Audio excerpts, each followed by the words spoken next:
Welcome to A Minute for God.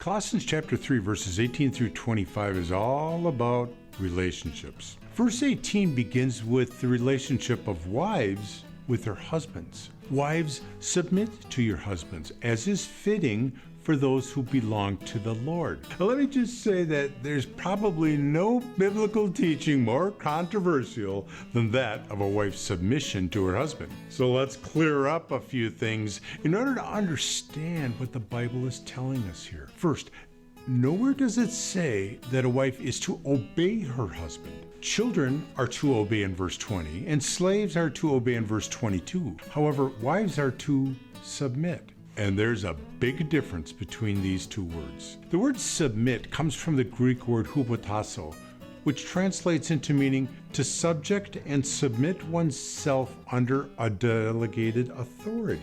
The context of this word comes from the military world, where soldiers were to submit to an order which comes from the direction of their officer. However, keep in mind all of what verse 18 says. Wives, submit to your husbands, as is fitting for those who belong to the Lord. We need to remember that both husbands and wives are to submit to the Lord. We'll take a look some more at that word submit in our next message, so be sure to take a minute for God.